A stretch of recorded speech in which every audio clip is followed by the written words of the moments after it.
नमस्कार प्रिय विद्यार्थियों, मैं हूं जितेंद्र साहू और आप मेरे साथ पढ़ रहे हैं कक्षा 9th क्षितिज पाठ्य पुस्तक के पद्य खंड में माखनलाल चतुर्वेदी। आज हम पढ़ेंगे माखनलाल चतुर्वेदी का साहित्यिक परिचय, इनके जीवन परिचय, इनकी रचनाएं, इनकी काव्य साहित्य की विशेषताएं, इनकी भाषा शैली के बारे में आज हम अध्ययन करेंगे। इस परिचय को आप अपनी कॉपी में ज़रूर लिखें, तभी आप इनको याद रख पाएंगे और 2-3 बार कम से कम इसका अध्ययन भी करें।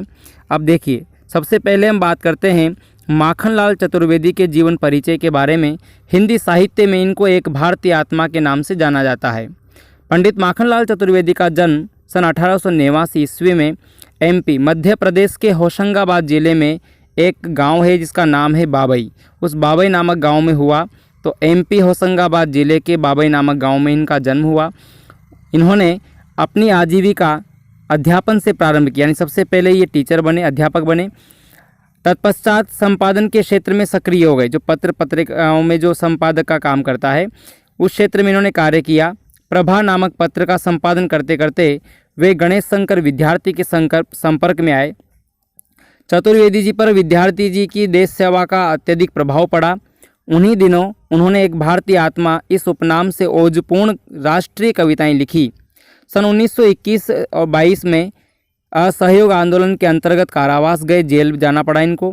सन 1924 ईस्वी में गणेश शंकर विद्यार्थी की गिरफ्तारी के बाद उन्होंने प्रताप पत्र का संपादन कार्य संभाला। यानी इसके पहले प्रताप पत्र का संपादन कार्य गणेश शंकर विद्यार्थी कर रहे थे, बाद में माखनलाल चतुर्वेदी ने इस कार्य को संभाला। साहित्य की महान सेवा के लिए सागर विश्वविद्यालय ने उन्हें मानद डीलिट यानी डॉक्टरेट की उपाधि प्रदान की तथा भारत सरकार ने उनको पद्म भूषण से अलंकृत किया। 30 जनवरी सन 1968 ईस्वी को उनका स्वर्गवास हो गया।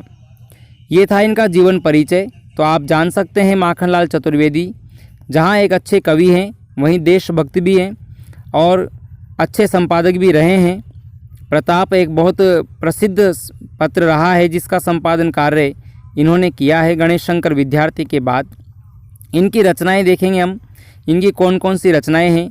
तो ये कुछ बातें आपको याद होनी चाहिए। कौन से पत्र का इन्होंने संपादन किया, जन्म कब हुआ, कहाँ हुआ, ठीक है, जेल किस आंदोलन के दौरान गए, असहयोग आंदोलन के अंतर्गत कारावास गए, ये सारी बातें आपको ध्यान रखनी है। कौन से पुरस्कार से नवाजा गया, भारत सरकार ने पद्म भूषण से इनको अलंकृत किया। अब हम बात करेंगे इनकी रचनाओं की। चतुर्वेदी जी मुख्यतः एक सफल कवि हैं।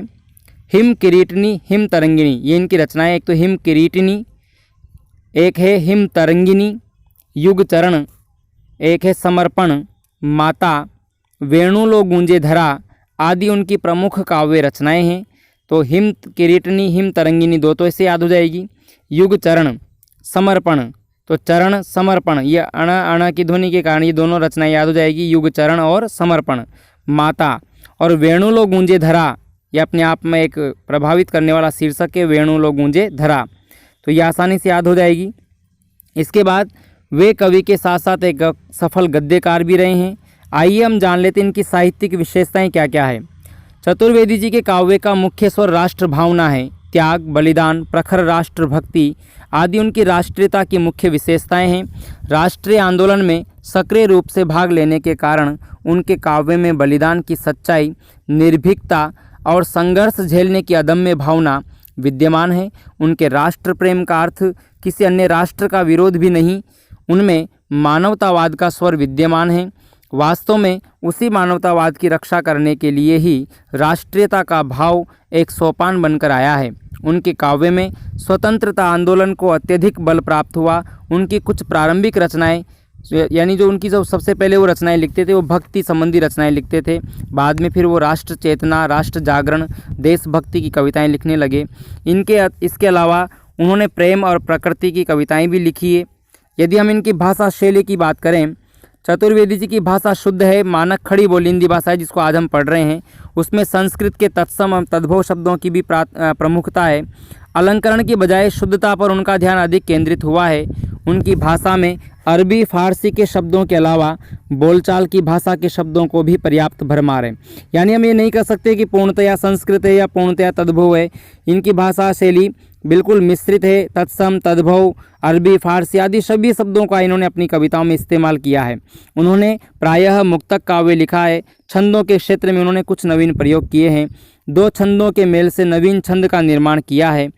वस्तुतः माखनलाल चतुर्वेदी का ध्यान भाषा शैली की ओर न होकर भाव की ओर अधिक केंद्रित रहा है, अतः उनका भाव पक्ष अधिक प्रबल है, सबल है। आपने कक्षा 9th में माखनलाल चतुर्वेदी की एक कविता पढ़ी होगी, वो इस प्रकार थी। कविता का नाम था पुष्प की अभिलाषा।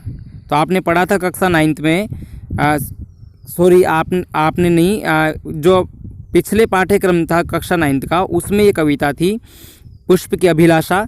मुझे तोड़ लेना वनमाली, देना तुम उस पथ पर फेंक, मातृभूमि को शीश चढ़ाने जाते जिस पर वीर अनेक।